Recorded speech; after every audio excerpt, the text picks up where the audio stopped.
Why would one photo ruin everything I'd built? How did a harmless joke about freedom for one night end with service of legal papers in front of my friends? Can a woman claim it was just a game when the proof shows she meant every word? Before we dive deeper into this story, I have one small request. Please subscribe, drop a like, comment, and hit that hype button to boost this channel so more people can discover these incredible stories. I'm Eris Vale, and I swear it wasn't supposed to mean anything. The night I took off my ring was just a joke. At least that's what I told myself. My friends dared me during a girls' night out, saying I acted like an old married woman before even getting married. So I slipped it off, held it up to the camera, and said something stupid about freedom for one night.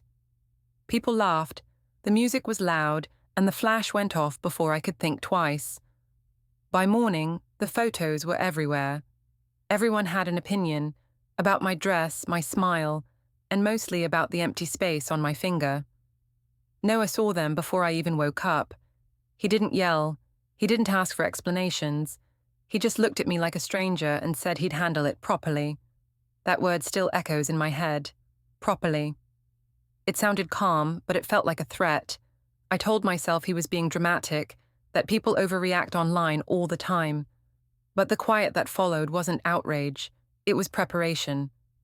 I didn't know then that silence could be louder than any fight, or that one photo could turn into something permanent. I'm not proud of what I did that night, but I still don't think it was the crime everyone made it out to be. It was supposed to be fun, a little break from being the responsible one, the planner, the future wife who never made a scene. My friends had been teasing me for weeks about how boring I'd become since Noah and I got engaged. They said I'd traded my spark for spreadsheets. Maybe they were right.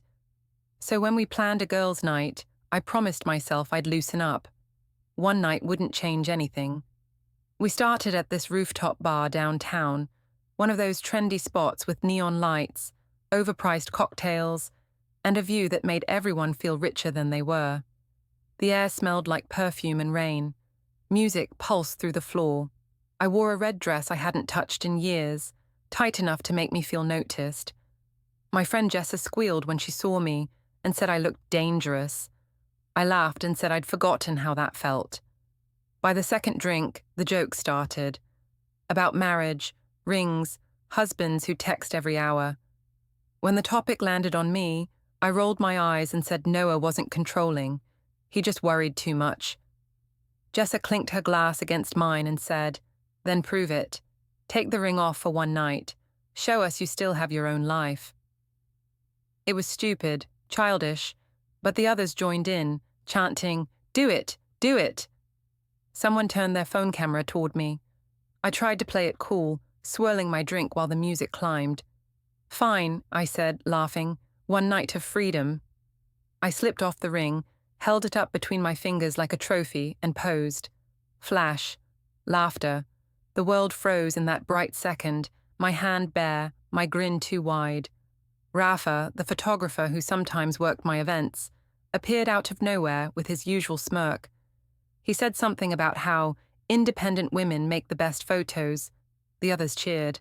I felt heat rise in my chest, that rush of being seen, and I leaned toward him for another shot. He told me to tilt my chin up. I did. Flash again. My heart pounded like the bass. I knew Noah wouldn't love it, but I also knew I could explain later.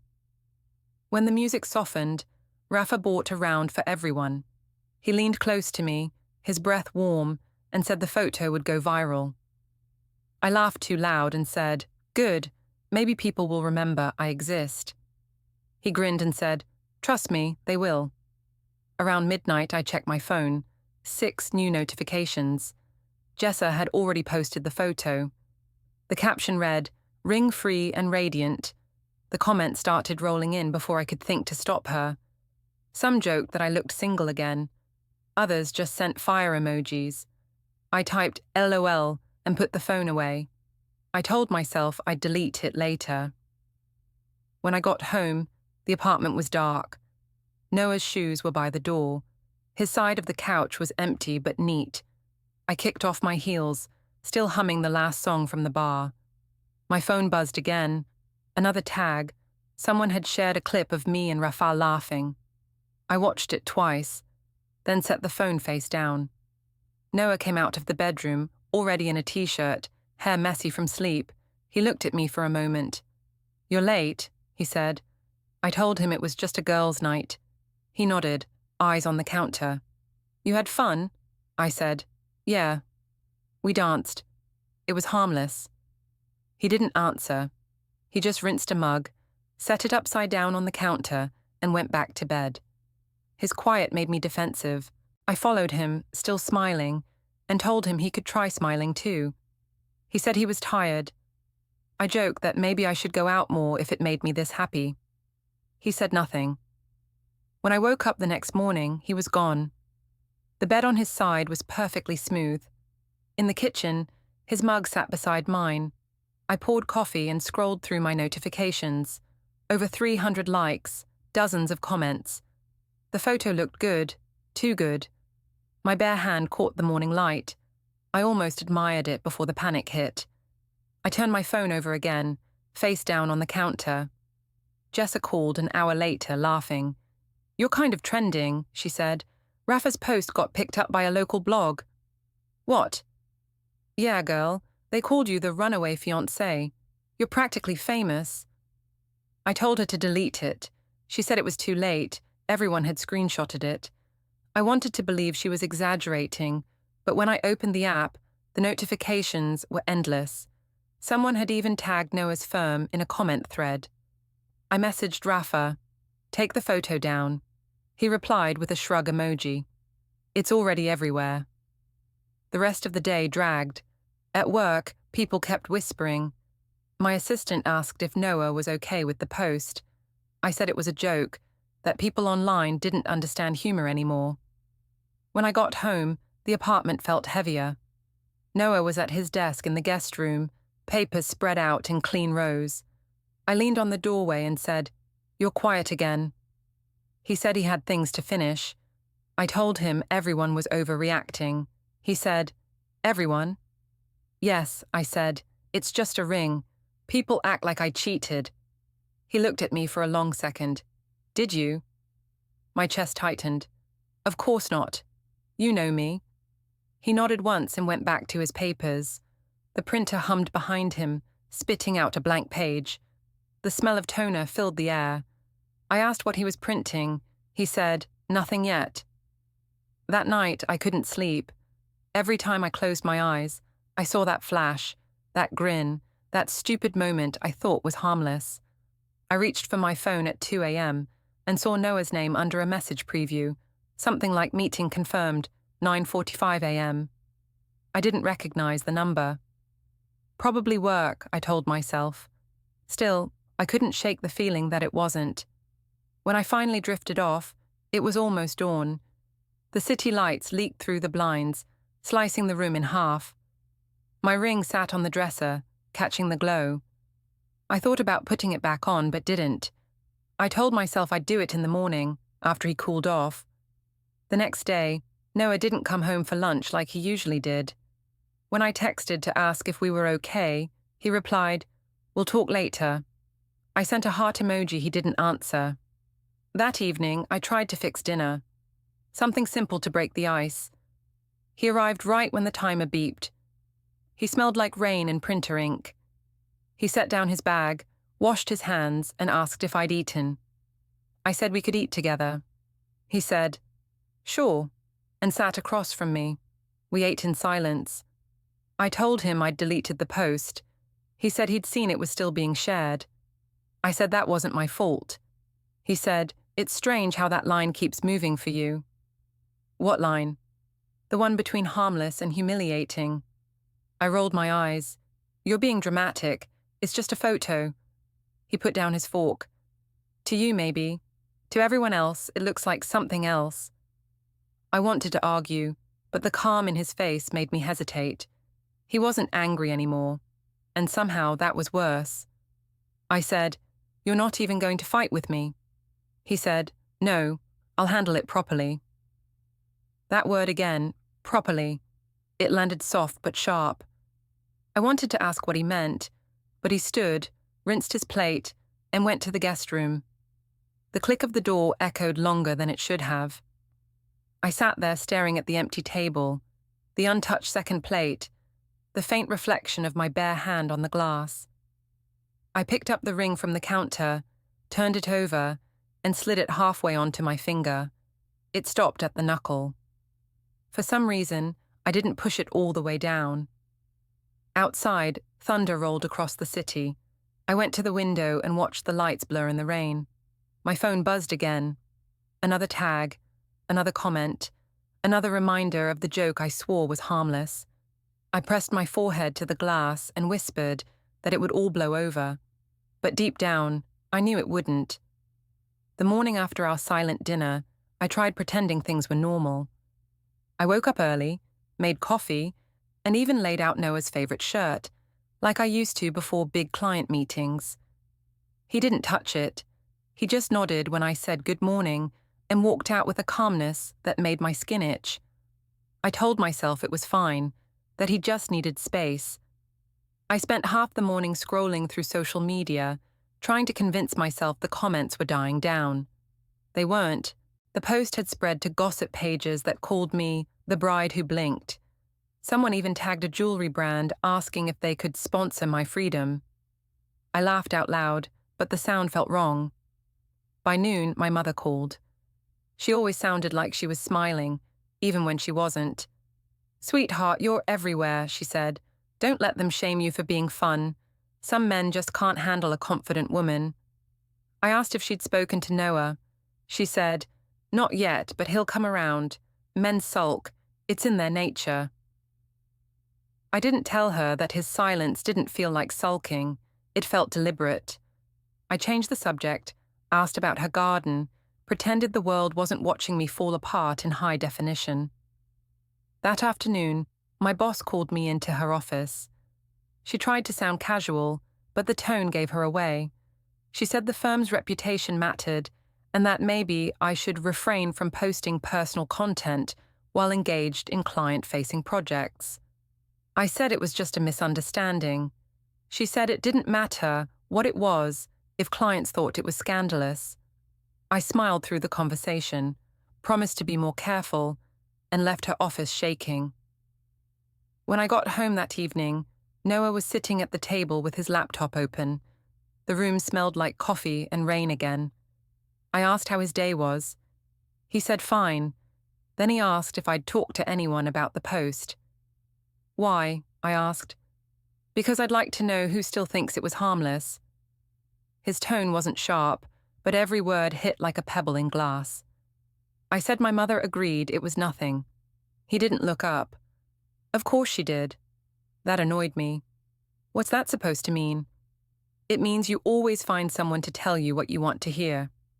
I crossed my arms. Maybe I just don't enjoy being judged. He nodded slowly. Then maybe stop performing for an audience. That was the first time I really looked at him. His hair was slightly unkempt, his sleeves rolled up, eyes darker than I remembered. He wasn't yelling. He wasn't even angry, just done. I wanted to provoke something, any emotion that wasn't this quiet control. So I said, "You're being ridiculous. People post worse things every day." He closed the laptop. Maybe they do, but they don't have a ring to take off first. The silence that followed felt heavy. I said I was sorry if he was embarrassed, but I couldn't live my life afraid of how things looked. He said, "You already do. You just choose the camera instead of me." I didn't have a response. He stood, rinsed his mug, and left it drying beside mine again. 2 cups, separate corners. Then he picked up his phone and said he was heading out for a bit. "Where?" I asked. "Downtown." "For what?" "Errands." The word made something tighten in my chest. "Since when do you run errands at night?" He looked at me like I was a stranger asking a personal question. "Since it became necessary." Then he left. I stared at the closed door for a long time before I called my sister. She answered mid-laugh, her TV blaring in the background. I told her Noah was acting weird. She said he probably just needed to blow off steam. "Don't overthink it, Eris. You always make things bigger than they are. I wanted to believe her, but when I looked around our apartment, everything felt different, too neat, too intentional. His files were gone from the desk, the printer cable was unplugged. Even the air smelled cleaner, emptier. I poured myself another drink and opened my phone again. A message request from Rafa sat at the top. "Still surviving the internet storm," he wrote. I typed back, "Barely." He sent a laughing emoji, then added, "For what it's worth, you looked amazing that night." I didn't reply, but I didn't delete it either. The next morning, Noah's alarm went off at 6, but he didn't get up right away. I watched him from my side of the bed, his face calm, unreadable. Finally, he reached for his phone and typed something before turning to me. "You've got a meeting at 10, right?" "Yeah." He nodded and said, "Good, try to focus on work today." It sounded like advice from a therapist, not a fiancé. When he left, I noticed his keychain had a new silver key I didn't recognize. I told myself it was for the office. Around 10:30, Jessa showed up at my workplace unannounced. She looked uneasy, holding her phone. "Have you seen this?" she whispered. I leaned in. A gossip account had posted side-by-side photos, me at the rooftop bar, Noah at a construction site the same night, looking tired and alone. The caption read, "Modern love, when one partner's night out goes viral." The comments were brutal. I laughed to cover the sting. "People are obsessed," I said. Jessa frowned. "You okay?" "Of course," I lied. "This will all blow over." But that evening, when I came home, Noah was on the balcony with his phone pressed to his ear.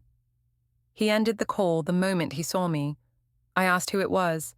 He said, "Someone helping me organize things." "What things?" "Just life," he said. I followed him inside. "You don't talk to me anymore. You just plan." He looked at me evenly. "Maybe that's safer." I told him he was being distant on purpose. He said I had mistaken quiet for distance when really it was peace. That line infuriated me. "Peace? You call this peace?" He just smiled faintly. "You wanted calm. You always said I overreacted." I wanted to scream at him, but I couldn't. The calm made everything I said sound childish. Later, as I was cleaning the counter, I noticed his phone light up again. I didn't mean to read it, but the screen flashed bright enough for me to see. Follow-up confirmed. "Bring forms." My stomach dropped. When he came back from the shower, I asked, "Are you meeting someone?" He said, "Several someones, probably." "For work?" He didn't answer. That night I dreamed I was back at the bar, holding up my ring, everyone laughing while Noah watched from the corner. Only this time, when the flash went off, he wasn't there anymore.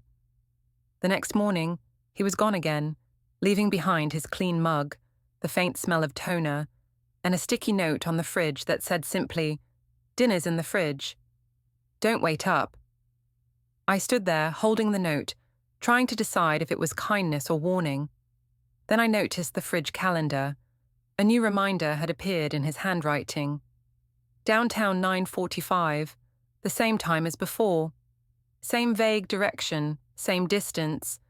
I wanted to tear it off, but instead, I wrote underneath it, "We need to talk." When he came home late that night, he didn't mention the note. He just looked at the fridge, read both lines and said, "We do." His tone was so calm it scared me more than shouting ever could. I watched him pour a glass of water, drink it slowly, and set the empty glass beside the others. Then he turned to me and said, "You should get some rest. Tomorrow will be busy." "For what?" I asked. He smiled without warmth. "You'll see." I stood in the kitchen long after he'd gone to bed, staring at the reflection of my bare finger in the dark window, wondering when silence started sounding like a countdown. The next week, the city felt louder than usual. Even walking to work, I could feel people's eyes linger too long, like they recognized me from somewhere. It wasn't paranoia. They actually did. A coworker mentioned the photo again that morning, laughing as she asked if Noah was still breathing after the scandal. I smiled like it was all harmless gossip. He's fine, I said, even though I hadn't really spoken to him in days. At lunch, Rafa appeared at the cafe near my office like he'd timed it. He said he'd been worried, that the internet had turned cruel. I told him I was used to attention. He grinned and said that's what he liked about me. I laughed even though it wasn't funny. People at nearby tables were already staring. He offered to take a selfie to reclaim the narrative. I should have said no. Instead, I leaned in, smirked, and flashed a peace sign.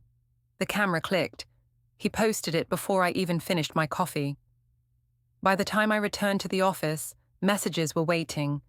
A coworker wrote, "You sure you want to keep poking the bear?" I ignored it. The bear, apparently, was Noah. I didn't believe he'd even care enough to look. That evening, I got home late. The apartment lights were low, music barely audible from the speaker in the corner. Noah was sitting on the couch, laptop open, a spreadsheet glowing on the screen. I asked what he was doing.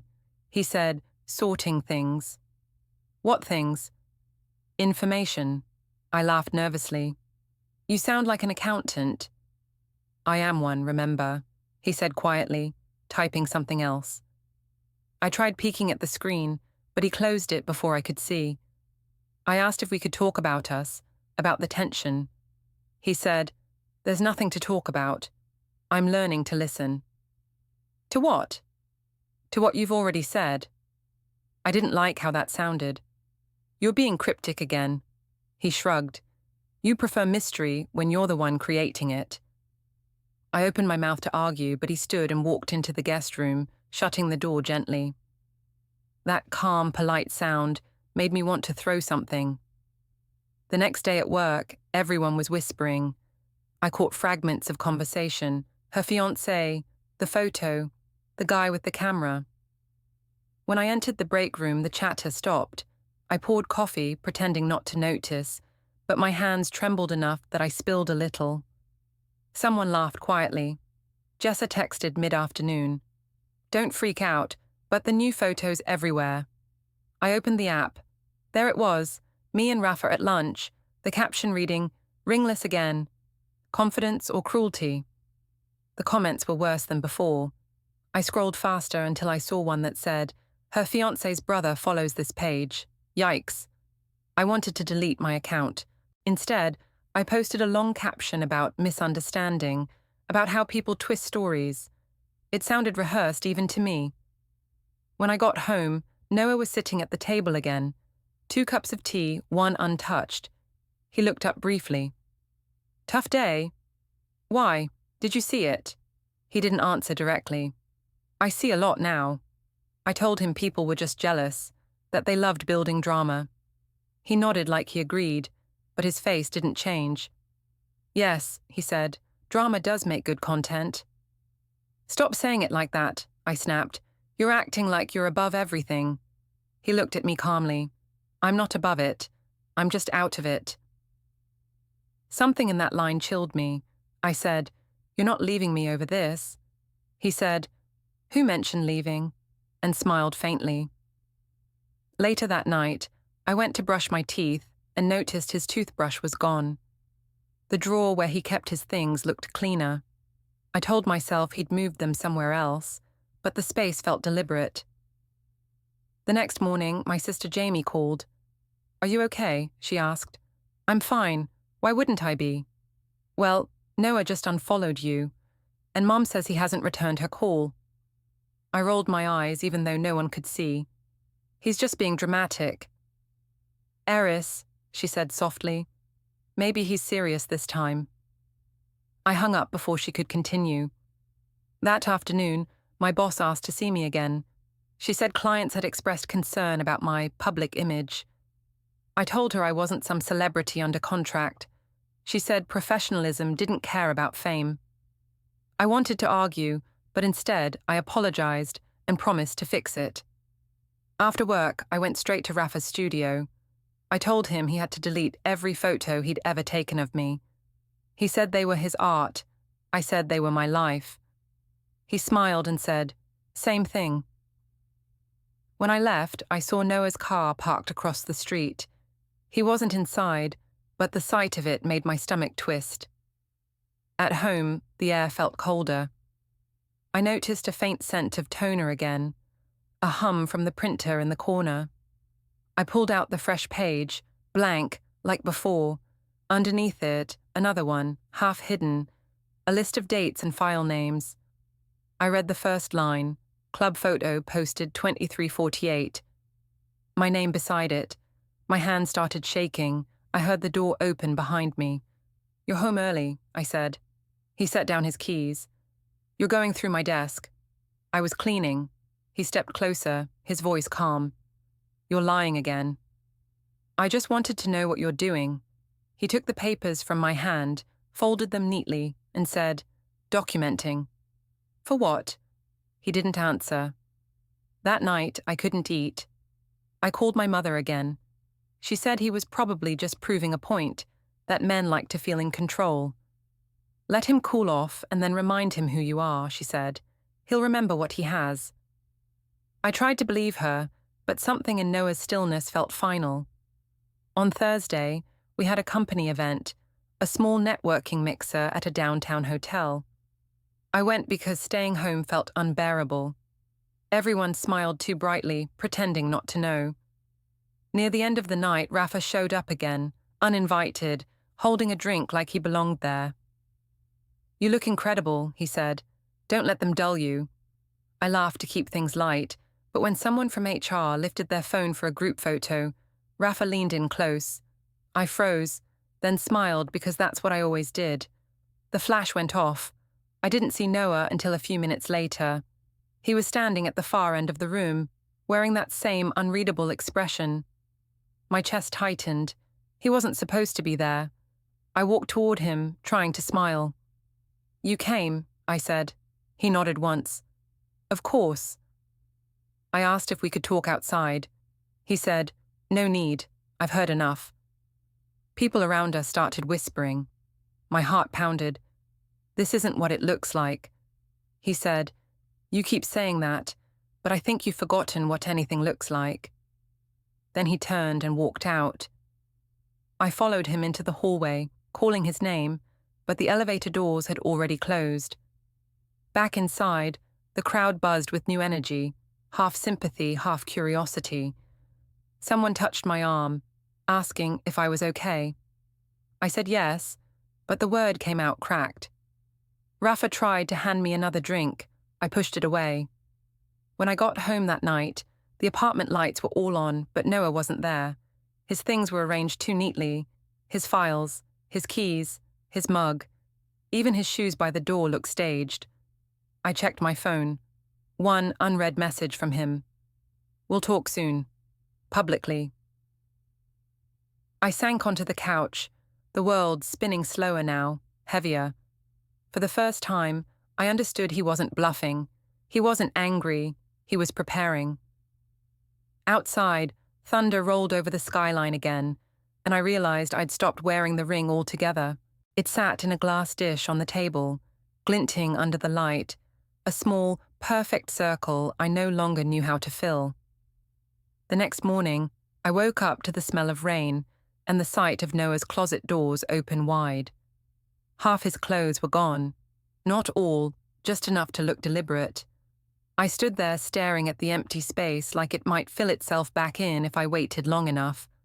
I told myself, maybe he'd just taken things to the dry cleaner, but the plastic hangers swinging gently said otherwise. He didn't leave a note this time, only that same calendar reminder glowing on the fridge. Downtown 9:45. I wanted to rip it off, but something about it, how neat it looked, how exact, made me stop. I called my mother. She said, "Don't chase him. Let him realize he's overreacting." I said he wasn't shouting, wasn't angry, wasn't even himself. She laughed softly. "Then he's guilty about something. Men go quiet when they're hiding things." That gave me something to hold on to. It was easier to believe he was at fault than that I'd finally crossed a line I couldn't charm my way back over. At work, people watched me like they already knew the story's ending. Even my boss looked at me with that tight smile of professional pity. "Take the day if you need it," she said. "Personal matters come first." I said I was fine, but my voice cracked on the word. By evening, the sky turned a bruised shade of purple. I texted Noah, "Are we okay?" He replied 2 hours later with a single word, "Working." I sent a heart emoji. He didn't respond. When he finally came home, he was carrying a small black folder. He set it on the counter, took off his jacket and asked if I'd eaten. I said no, waiting for him to mention the folder. He didn't. I asked if we could talk. He said, "Of course," like he was being polite to a stranger. I told him I'd been thinking about everything, that maybe I'd been careless. He said, "You've been careful, actually, just not with the truth." I tried to smile. "You're being poetic again." He looked up. "No, just specific." That night, he slept in the guest room again. I stayed awake, watching the thin line of light under the door. Around midnight, I heard the soft hum of his phone vibrating, a muffled voice note, then the quiet click of the drawer closing. The next day was Saturday. My sister Jamie came over with a grocery bag full of pastries, like we were kids again. "Mum said you needed company," she said. "You look like you haven't slept." I told her I was fine. She didn't believe me. She looked around the apartment, then said, "Where's Noah?" I said, "Downtown." "Still?" "Apparently." We sat at the kitchen table, eating in silence. She finally asked, "Are you sure this isn't about something else? Like money?" I laughed. "You think he's this calm because of money?" She shrugged. "Men get strange when they're planning things." I said, "He wouldn't do anything without talking to me." She gave me a look that said I was lying to both of us. That afternoon, Noah's mother, Elise, called. Her tone was formal, careful. "I heard there's been trouble," she said. I told her it wasn't trouble, just misunderstanding. She said, "He came by yesterday. He looked settled." "Settled," I repeated, like someone who's already decided what peace looks like. The way she said it made my chest tighten. "Did he say anything about me?" She paused. "He said he was tired of being the villain in a story he didn't write." I wanted to scream that it wasn't fair, that everyone was making it sound worse than it was. Instead, I thanked her for calling and hung up. That night, I went through the apartment searching for clues. The locked drawer in the guest room rattled when I tried it. The printer blinked softly like a heartbeat. On the floor, near the desk, I found another sticky note stuck to the baseboard. "Bring forms." I sat there on the carpet, reading those 2 words over and over until they stopped making sense. The next morning, Noah walked in holding a coffee cup from a place near his office. He looked at the note still in my hand and said, "You went through my things." I said, "Your things are in my house." He corrected me. "Our house, for now." The words slipped out before I could stop them. "Are you leaving me?" He took a slow sip of coffee, then said, "Not yet." I asked what that meant. He didn't explain. Sunday came with more silence. I spent the day pacing, waiting for him to bring it up again, waiting for him to shout, accuse, anything. But he just kept typing on his laptop, occasionally printing something and sliding it into the locked drawer. By evening, I couldn't take it. I stood in the doorway and said, "You can't just sit there pretending nothing's happening." He looked up calmly. "I'm not pretending." "Then what are you doing?" "Preparing." "For what?" He smiled faintly. "You'll know when it's ready." I told him he was scaring me. He said, "No, you're scared of not being in control." I wanted to throw the ring at him, scream that he'd turned into a stranger, but instead I whispered, "You used to love me for that control." He said, "No, I tolerated it. Love was separate." I felt something crumble then. He went back to typing. I stood there, shaking. That night, I called my mother again, told her everything. She said he was bluffing, trying to get a reaction. "If you want to win, you stay calm," she said. "Show him you're not afraid." "Win?" The word echoed in my head long after the call ended, so I decided to act normal. Monday morning, I got dressed like nothing was wrong. Cream blouse, gold earrings, perfume he used to like. At work, I smiled too hard and laughed too loud. When Rafa texted asking if I was okay, I replied, "Never better." By noon, a coworker told me there was another post about us. Someone had caught Noah at lunch with a woman from his firm. The caption read, "Tables turn fast." I clicked on the photo. It was him, smiling politely, nothing romantic. Still, the idea of people speculating about me losing him made my stomach knot. I sent him the link, adding, "This is what happens when you ignore me." He didn't reply. That night, I waited for him in the kitchen. When he walked in, I shoved my phone toward him. "Now you're the one being talked about," I said. He glanced at the screen, then at me. "Do you want me to apologize for existing in public?" "You know what I mean." He sighed. "Eris, the internet doesn't ruin people. They do it to themselves." I laughed bitterly. "So now I'm a case study?" "No," he said, closing the fridge. "You're a warning." That line hurt more than I expected. Later, we sat in the living room, pretending to watch TV. He stared straight ahead, hands folded. I kept waiting for him to look at me, to soften. When he didn't, I said, "We can fix this. I can make a post, something sweet, say we're stronger than ever." He turned to me then, calm and steady. "Don't." "Why not?" "Because lying won't help anymore." "It's not lying, it's damage control." He shook his head. "That's the problem. You think those are the same thing." The silence stretched until I thought I might scream. Finally he stood, put his phone in his pocket and said, "Dinner with my family tomorrow. Be ready at 6. "Your family?" I asked. "After everything." He nodded. "It's time people heard both sides." When he went to bed, I stayed on the couch, heart racing. I didn't know what he meant, but I knew it wasn't good. In the morning, I tried to convince myself it would be fine. Families forgive, especially when appearances matter. I chose a black dress, simple and safe. As I slipped it on, I caught my reflection. Bare hand, pale mark where the ring had been. I almost laughed. At exactly 6, he appeared by the door, dressed neatly, his expression unreadable. We drove in silence. The rain started again, tapping against the windshield like small warnings. I asked if his parents were angry. He said, "They're curious." When we arrived, the restaurant looked too bright. His family was already seated. His mother, father, brother, even Jamie at the far end. My mother sat beside her, smiling too wide. I realized then he'd invited everyone. As I walked toward the table, I felt every eye follow me. Noah stood behind my chair until I sat down, then took his seat across from me. He folded his napkin carefully, then said, "We should begin." And I understood that dinner wasn't forgiveness. It was judgment. The restaurant felt like a courtroom. Everyone was too polite, too quiet, the kind of silence that meant every word would be remembered. The smell of lemon candles mixed with roasted meat made me queasy. Noah sat across from me, calm as ever, his napkin folded perfectly on his lap. His mother's hands were clasped on the table, his father's chin lifted in that formal way that said he already knew something I didn't.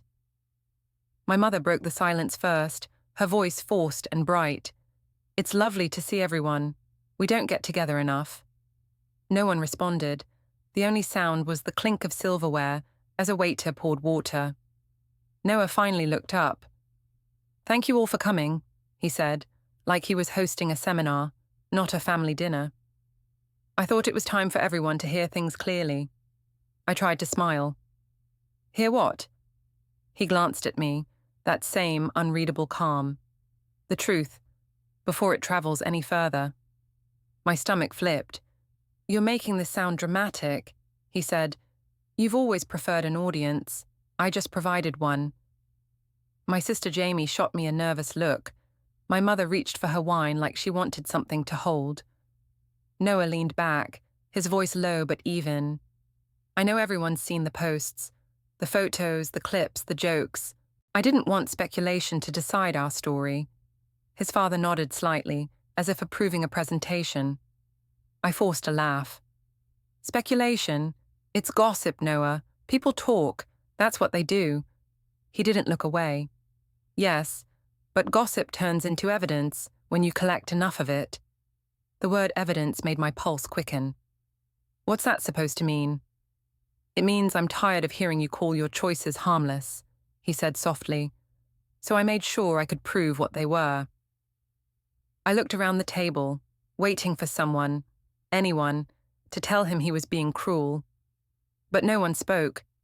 Even my mother's confident smile had thinned. I said, "You're embarrassing yourself." He said, "Not anymore." He reached into his jacket pocket and took out a small USB drive, setting it neatly beside his glass. The sound of it touching the table was louder than it should have been. My voice shook. "What is that?"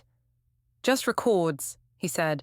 "Screenshots, messages, timestamps, things that were public but needed order." I stared at it like it might explode. "You went through my phone?" "No," he said. "The internet did most of the work." Jamie whispered, "Maybe this isn't the place." But he shook his head. "It's exactly the place. Everything happened in public. It should end there." I turned to my mother, desperate. "Are you going to let him talk to me like this?" She looked between us, her voice uncertain now. "Maybe we should calm down. This isn't helping either of you." Noah's father cleared his throat. "It's helping him," he said quietly. "For once." That stung more than anything. I leaned forward, lowering my voice. "So what? You're gathering proof? You going to sue me for dancing?" He looked almost sad. "No, I'm going to finish something that should have been honest." I wanted to argue, to shout, but the weight in his tone made me hesitate. Instead, I tried to pivot the way I always did. I said, "You're acting like this is war. We could still fix it. I can make another post, say we're happy, move on." He smiled faintly. "You think everything is a story to control. This isn't one you'll edit." The waiter arrived with plates, steak for him, salad for me, but neither of us touched them. My mother tried again. "Noah, sweetheart, whatever this is, maybe wait until emotions cool." He said, "Emotion isn't the issue anymore. Accuracy is." That was when I felt something shift in the room. My sister looked down at her plate. My mother leaned back, like she wanted to disappear. Even his mother didn't meet my eyes. I said, "You're hurting everyone with this performance." He said, "No, you already did. I'm just closing the curtain." I pushed back my chair a little too fast, the legs scraping the floor. "You think I'm just going to sit here and let you—" He interrupted quietly. "You already did for months." For the first time since it all began, I had nothing to say. The silence stretched until his father raised his glass. "To endings done properly," he said softly, and took a sip. The word properly cut through me. It was the same word Noah had used before, the one I'd ignored. I sat down again, shaking. "You can't just throw everything away over pride." He said, "It's not pride, it's peace." The calm in his face made me want to scream. "You think you're so perfect, so controlled, but this is cruelty." He looked at me for a long time, then said, "No, it's boundaries." My throat went dry. I realized then that I wasn't winning anything anymore. I was just reacting. We finished the meal in uneasy silence. I could feel every breath, every twitch of a fork. When dessert came, no one touched it. My mother tried one last time to sound cheerful, saying maybe we should take a family photo, like old times. Noah said, "Not tonight." When the check arrived, he paid for everyone. He always did. But this time, he placed the receipt beside my untouched plate and said, "You won't need to cover anything else from now on." "What's that supposed to mean?" I whispered. "It means I'm handling it properly," he said again, rising from his chair. The rest of the table stood slowly, uncertain whether to follow or stay seated. He looked at each of them in turn, then at me. "Thank you for coming," he said, like it was a meeting adjourned. He turned to leave, but I grabbed his arm. "You can't just walk away after humiliating me in front of everyone." He met my eyes, voice low and steady. "You did that yourself. I'm just giving it an ending." Then he gently pulled free and left. For a few seconds, no one moved. My sister whispered that I should go after him. My mother said not to. His father murmured something about paperwork. Paperwork. The word lodged in my throat. I stood there, the restaurant spinning slightly around me. Everyone else avoided eye contact. Even the waiter looked sorry. When I finally stepped outside, the rain had stopped, but the streetlights reflected off wet pavement, sharp and bright. I saw his car down the block, taillights glowing red for a moment before fading into traffic. I went home alone. The apartment felt smaller, emptier. The folder was gone from the counter. The drawer in the guest room hung slightly open now, nothing inside. On the desk sat my ring, placed carefully in the center, like an exhibit. Next to it, a printed page. File uploaded successfully. I sank onto the chair, staring at the ring until the words blurred. He was really doing it, whatever it was. And I couldn't charm, cry, or post my way out of it this time. Hours later, I texted him, "We can still fix this if you'd just talk to me." The message delivered instantly but stayed unread. I watched the clock tick toward midnight, the city outside gone still. I whispered into the quiet, "He'll calm down. He always does." But for the first time, I didn't believe myself. The next morning, sunlight cut across the room like a blade. My phone buzzed with a message from Noah. "Meet me at the hotel lobby at 10. Bring the ring." My stomach twisted, but I went. The lobby was full of people, journalists from a business event, cameras flashing everywhere. He stood near the entrance, calm in a grey suit. When he saw me, he nodded to a man beside him, who stepped forward and handed me an envelope. Inside were official papers stamped with today's date, notice of termination of engagement and property separation. I stared at the words, heat rushing to my face. Noah said quietly, "This is the proper way." Then he turned toward the doors, and the cameras caught me standing there, still holding the ring I'd once thought meant forever.